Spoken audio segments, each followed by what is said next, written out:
Hi there, and welcome to this episode of the Everyday Millionaire Mindset Matters podcast, where I'm joined by my wife, Olympic mental performance coach, Steffany-Hanlen, Francey.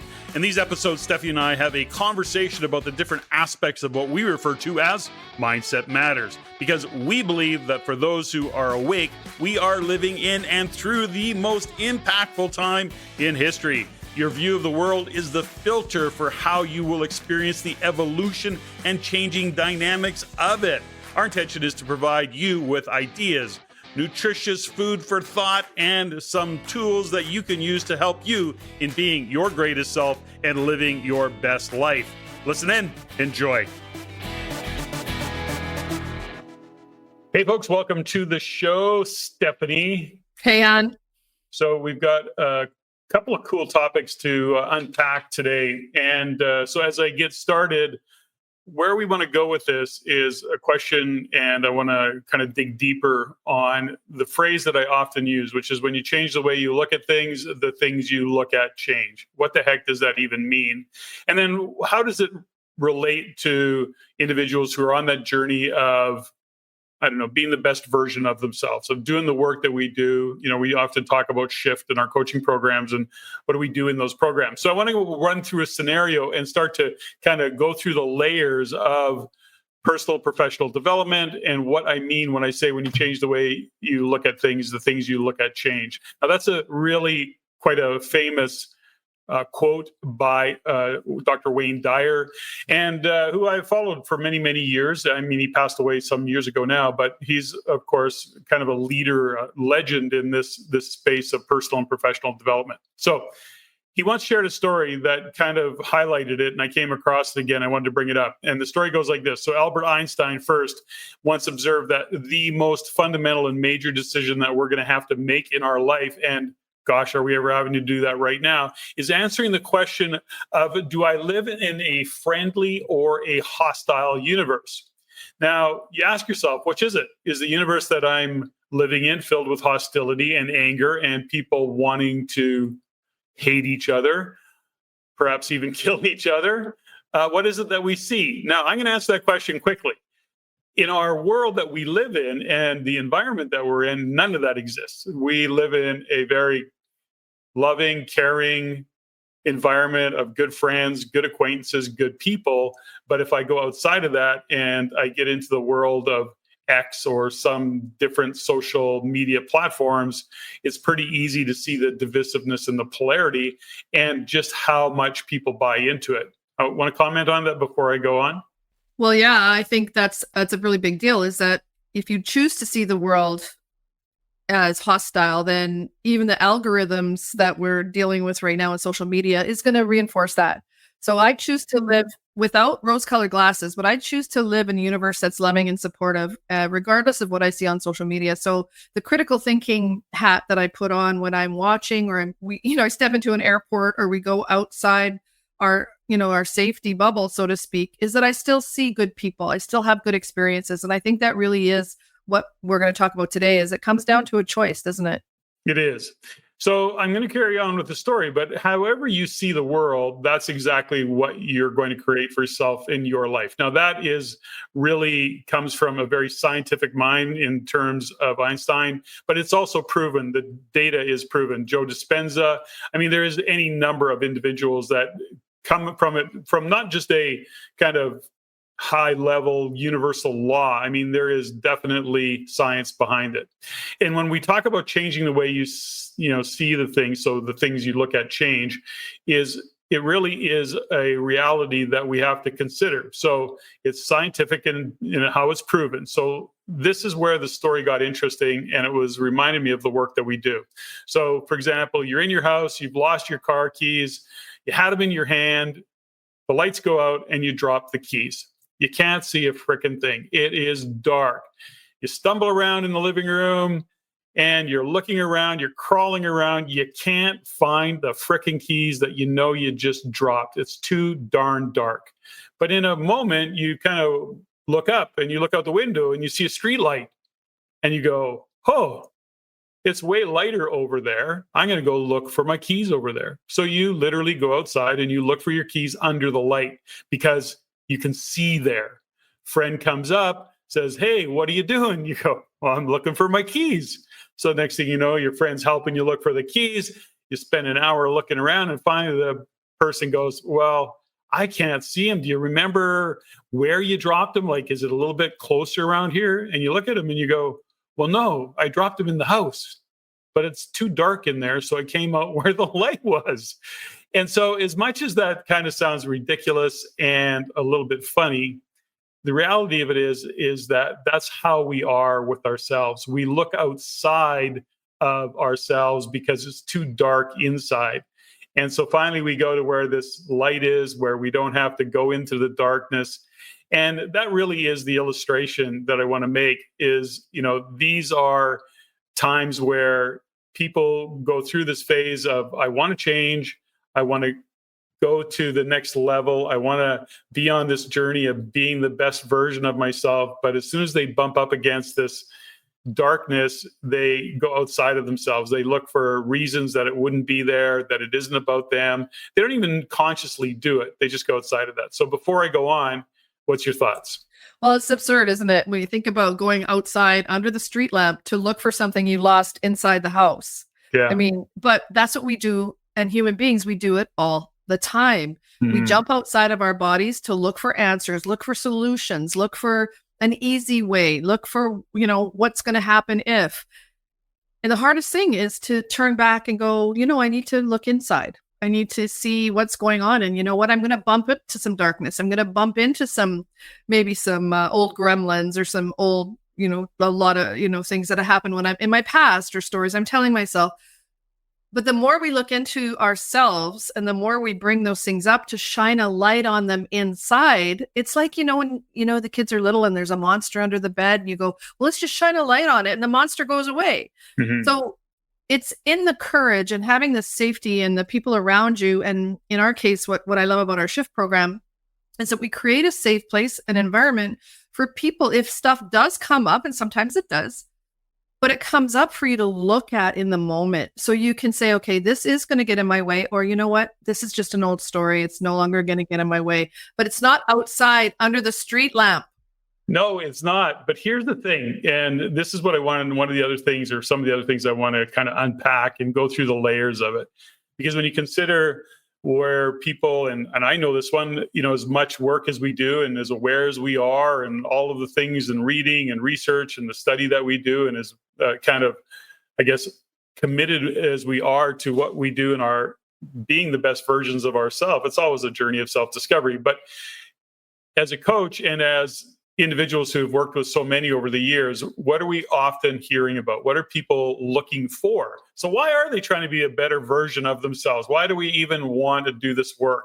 And this is where you and I sometimes step over. We make assumptions. So within the work that we do, I kind of compile the list of common things that we hear from people and why they get into programs, why they go on the journey.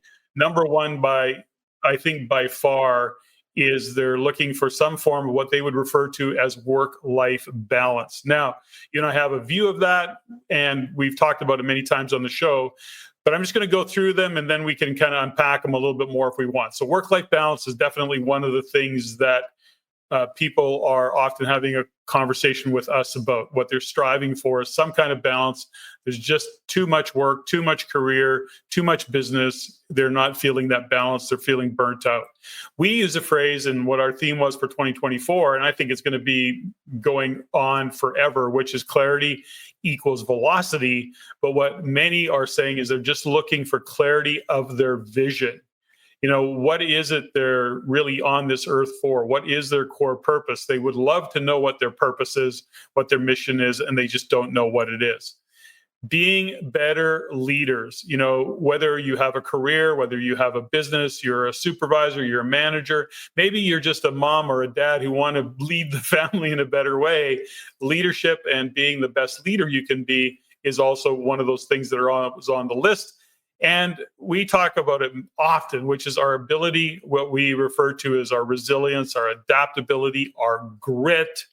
And then in general, people want to grow and improve on their what we've called the AQ. That was a work we did with Dr. Paul Stoltz for a long time, and that is our adversity quotient. What is our AQ, and how do we improve on that? So, along all of those 5 things, what we often hear is, okay, people are spinning their wheels. They're not getting the results they want. They're feeling overwhelmed because of whatever demands they might have on their career. They're looking to be better leaders, and on the list of things go.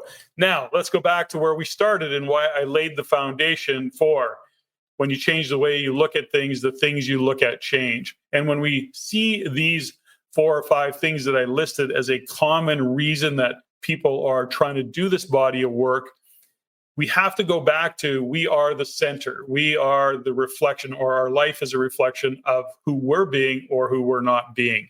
So I just wanted to give it a stronger context. So before we go on, I'll go back to you and say, when we look at that list that I compiled, I don't know, number 1, do you agree with it? So work-life balance, clarity and vision, leadership excellence, adaptability, grit, resilience, etc., and then continuous growth, that opportunity to be the best version of yourself, develop and have a great adversity quotient, a good emotional or great emotional quotient. Okay, those are actually 5 things. So what's your thoughts?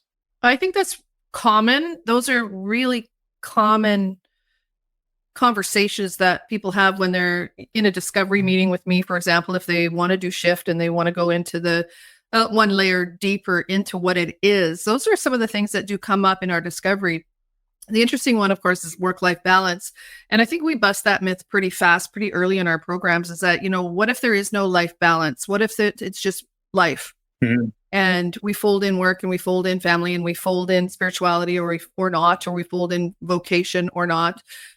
I think about the other side of it is that if we're constantly looking outside of ourselves for balance, and we're going to be judging ourselves and putting ourselves on some sort of teeter-totter or scale in comparison to not just ourselves, but to other people. And again, we're looking outside for the keys.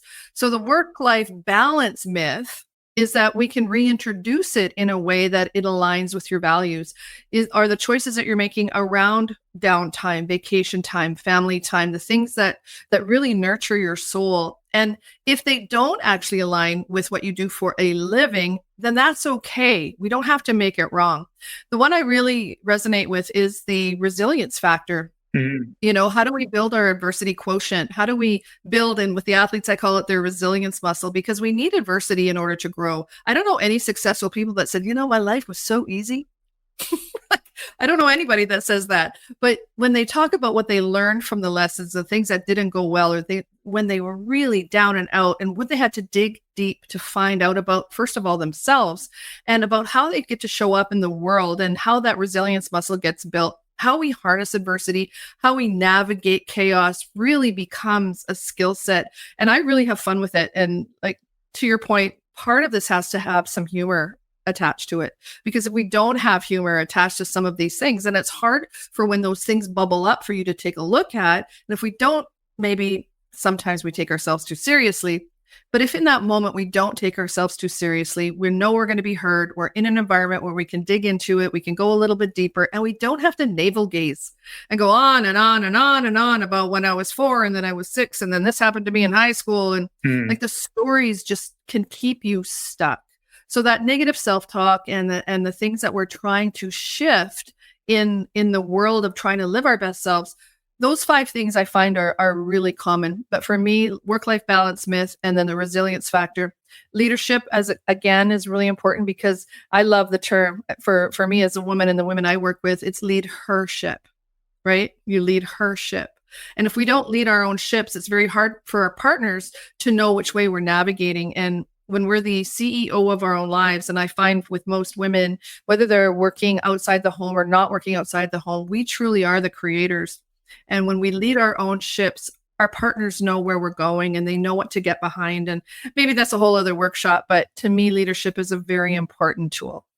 I watched or I saw a meme of some sort. It was actually a short video, but, woman described it as, my husband provides a home, I provide the heart. And she went through the list of things and it was really, really powerful. I thought it was great, by the way. What isn't on this list, which I find interesting only in that we have lots of conversations around it, and what's not on this list is making more money. Because if you look at these 5 things, money is a result. Generating additional revenue is a result of clarity, velocity, vision, having what you would call some version of, in your own mind, understanding what work-life balance really means. And that really is it. It's how do you define it? And the minute that you start going, well, I have a life of work and a life over here that's not work, you are always going to be in the challenge of balancing those 2 things, because you hold them as 2 totally different things, and they're just not. That's a different conversation.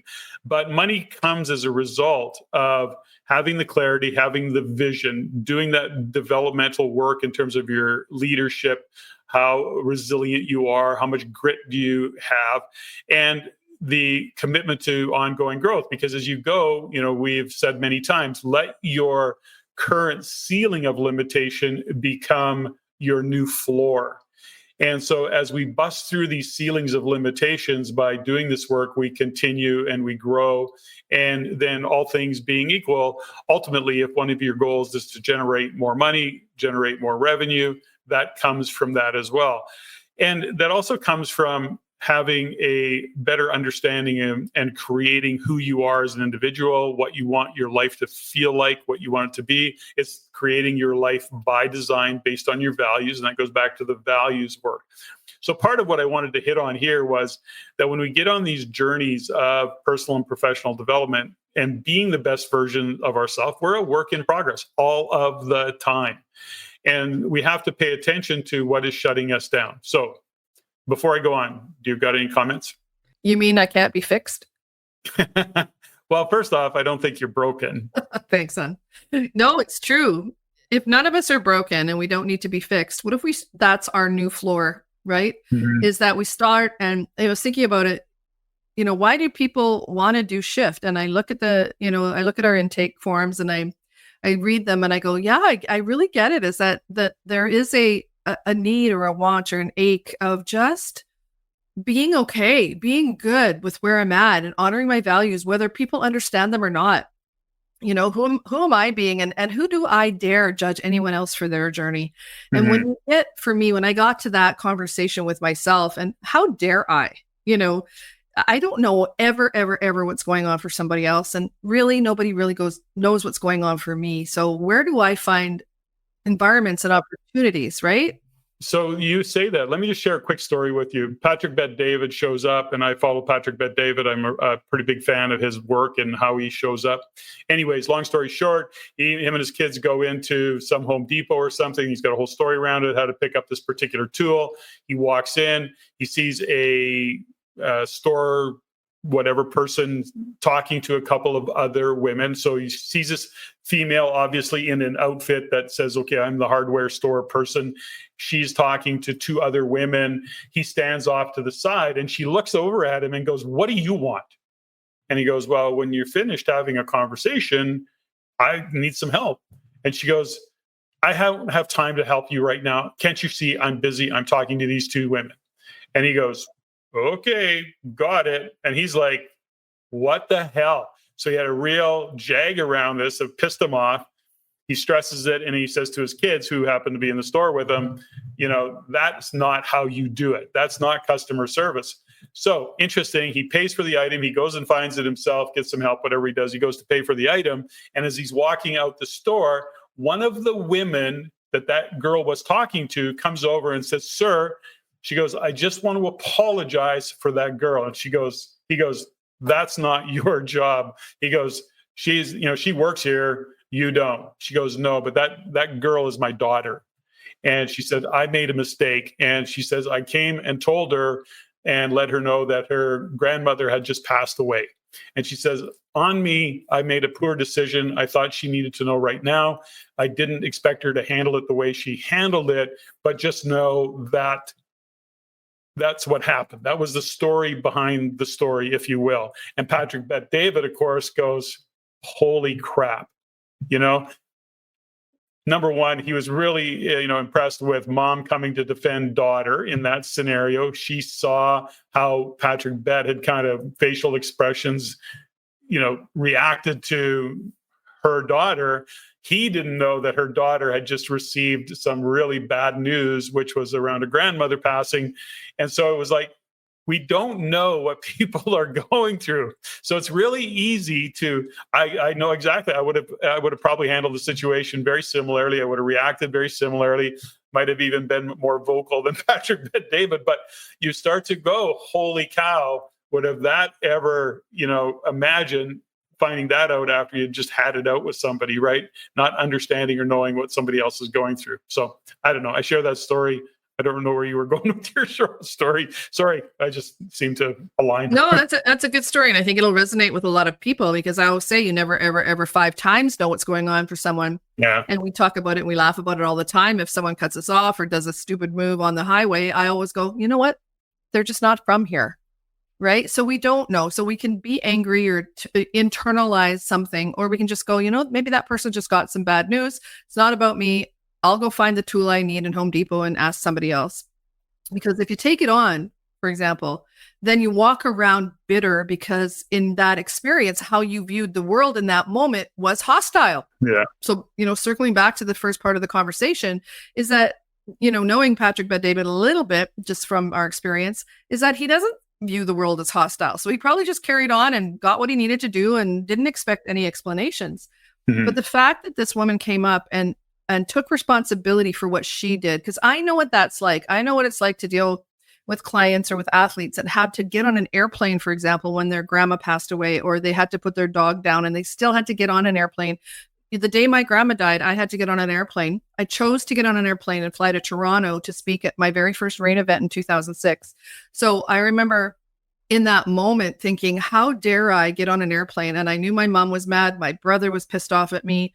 It was not a good time for me to get on an airplane, but I knew that I had to do it because there was 800 or 900 people that were counting on me to be there. You were counting on me. Don Campbell was counting on me. And my grandma also knew that this was my part of my calling. So honoring her and honoring myself, and I had to put up and deal with how people were judging me. But you know what I did is I folded it into my speech that day when I got to Toronto and said, you know what, this is really hard for me. I just lost my grandmother this morning. She's been sick for 8 or 10 weeks and I still got on the airplane and she told me to go kick ass. So you know what, you're going to get a kick ass presentation. And I bawled, halfway through it, but I just knew that I needed to honor what I needed to honor, including honoring my grandma by doing what I needed to do, regardless of how I knew I was going to be judged. Yes. Okay, so we got off a little bit of track, but that was very good. I like that story, and I think it matters in terms of understanding what is going on for others, but what else is what's going on for us, and what's going on for you listening to this when we start to look at what is happening. So as we get in now into September, summer's over. We're now into the third quarter. It's kind of like the home stretch to the end of 2024. It's been a great summer. Hopefully you've enjoyed it, taken some vacation. I know Steffany and I slowed down quite a lot. I mean, you had your trip to the Olympics in there and Montreal and Edmonton. Like we did some stuff, but we had a pretty good summer overall, very social, and got some family and doing all the things in there. Now, September, we're here. Let's make the rest of the year rock and roll. So clarity equals velocity. We are doing a shift program at the end of October. I'm just going to mention it. That's only part of the shameless kind of plug that I want to do for our program. But having said that, one of the things that we see when we look at those 5 things, whether it's adaptability or continuous growth or leadership or work-life balance, whatever it might be, the point is that when we think about the clarity we need to create the vision. And I wanted to kind of touch on this before we sign off, because this one is showing up for me a couple of times recently, is that our present is connected to the future. So what do I mean by that? We've talked about it many times. When you look and say, well, who do I need to become to achieve the result that I want to achieve? you start that today because you're looking into the future. What are you working backwards from? Now, that can sound like it could be a goal. It could be a vision. You and I are more connected to visions than we are specific goals. But whatever it is, you're having to work backwards from something. If you don't have a vision, that would be a worst case scenario. Like if you don't have a vision for the future, what happens? If you don't have something to hope for, that is the hook right there.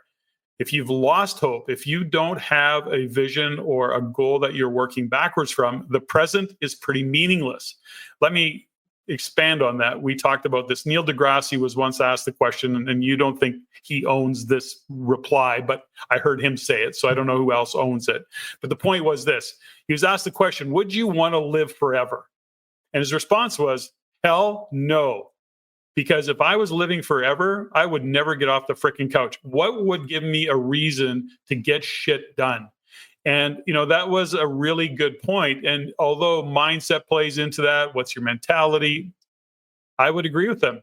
If you don't have a deadline, if you don't have a clear vision, and if you don't have an outcome that you're working backwards from with a timeline, man, oh man, you're not getting stuff done. And when you lose hope, because you don't have a connection to a vision, not even your why, by the way, but I think the why is really important, and you lose all hope, then what you do today matters less. Yeah, that brings up the conversation you and I had this morning over coffee, is that sometimes it's really hard to remember why we're doing things. Yeah. And especially if you start to lose hope. And when you start to lose hope, the future gets really murky. And I really believe that that's common right now in a lot of conversations I'm having with people. And ultimately, it's why I'm super glad that there's an Olympic Games every 4 years, because not only do I have hope, yeah, but my clients do as well. There's always something to work backwards from. And when I'm working with my clients, my business clients and entrepreneurs and real estate investors, that's the other thing that I do is I implant a deadline. And what are they working backwards from? It could be a deal. It could be something we manufacture, but there has to be a deadline. There has to be something measurable. Or where does that commitment come from? Where does the courage to get up every morning and then to activate that hope? And to me, you always say hope is not a plan. And I get that. And, it's a good plan. It's just a bad strategy. It's just exactly. But we still need it. And I think hope is an energy that creates opportunity, but it also opens up to possibility. And if we don't have that hope and we don't have the possibilities, then everything we look at around us right now, whether it's the media, the mainstream, people are telling us that the world is ending, the aliens are coming, what are we hoping for? And I think are the aliens coming, really? Well, that's what I heard. I haven't seen them yet. I had my alien invasion decorations up, and then they came up with monkeypox. So I'm not sure, what I'm following right now. But ultimately, we have to be able to climb on top of all of that noise, that chatter, and realize and remember that we're here for a purpose. And, I don't want to get super deep, but part of what we do in our programs is we have to help people be that rudder, be that navigator through these times, because if we just surrender to everything that's going on externally and keep looking for the keys outside of us, then hope can be lost. It can be lost hardcore. It can. And so when we talk about the work that we're doing, when we look at these 5 common things, they all translate and they kind of unwind. If you extrapolate on any of these 5 issues, if you will, that I brought up, when you expand on them, the next thing you know, it has a repercussion in terms of a ripple effect. So in other words, when you look at work-life balance, if that's the way you see it, so in other words, when you change the way you look at things, the things you look at change. When we can stop segmenting life work balance and just go, this is life. How have I created my life in a way that lights me up? That's the question, which says, well, what are we working backwards from? What are we working backwards from in terms of not just business, by the way? How's our relationship? How's our family? How are the things that really matter to us, and what matters to us? If we're relational, are we building those relationships? If we're career oriented, are we actually in a business working with a team of people that you see a future so that you have hope? Or are you just literally grinding it out, punching the clock at 5, going home, hanging on, waiting for the weekend? That is going to say, that is going to actually lead to the conversation of I need work-life balance, and there is none. It's either I'm on or I'm off. And so these are all things that when you go on this, how do I become the best version of myself? What are you working backwards from? Clarity equals velocity. Who do you need to become to achieve the outcome? And do you have an outcome and clear vision for what it is? And then what are the things that you're seeing as your pain point? What is it that's pissing you off? What is the gap? These are all investigative conversations. These are why we do Mindset Matters. Hopefully this particular Mindset Matters kind of got a light bulb going, got a hook, something that got you interested in saying, what is my future? What is the rest of 2024 look like for me? Steffany, I'll leave you with the parting words. What do you want to say? Well, I really appreciate this conversation. I know because it came from you and I doing some discovery and, where are we at in our life, and are we living our best life, and are we connected to our purpose and our why? And sometimes I question that for myself, and sometimes I feel a little bit defeated. And then, oh, you mean you're a mere mortal? Yeah, are you kidding me right now? You're perfect though. I've seen you on Instagram. I know you're perfect, especially your app. But my point is that it's a journey, and sometimes it can be disappointing, and sometimes things aren't working. And I don't ever want anyone to think that our life is perfect, because it's not. It's perfect for us, but because we've been doing this work and we've opened up our hearts, our home, and our businesses to include, having a creative or a discovery conversation with people. And I didn't really think that this would be a sales pitch for a shift, but I really hope people consider joining us in October, because we haven't got any sales copy or anything out yet, but if you're interested and you want to ask us questions, email ceo@raincanada.com, because that's why we do this work. I think about it every day, and I look at the people that we look to, whether, it's Joe Dispenza or Tom Bilyeu or Lewis Howes or Mel Robbins, the people out there that I aspire to be like. I aspire that one day I'm going to be on their show, because they've heard something about what we do that is so interesting or unique or bizarre or whatever, or we're funny. But, are we making a difference? And that's where I aspire to go. But I also know that it's one step at a time. And the fact that we get to do it together is pretty special. Beautiful. Thanks for that. And just a quick reminder, if you're watching this on YouTube, probably too late to ask, but like us, subscribe, hit the bell. Thanks, Steffany. Awesome. That was fun. Ladies and gentlemen, thank you for listening. If you found value in the podcast, please take the time to rate and review and share with others. Share with your friends, as it is my goal to always improve and to provide the highest value for you, the listener. If you have any comments, suggestions, or questions you'd like answered, please email me at ceo@raincanada.com. That's ceo@reincanada.com. I look forward to hearing from you. And until next time, Patrick out.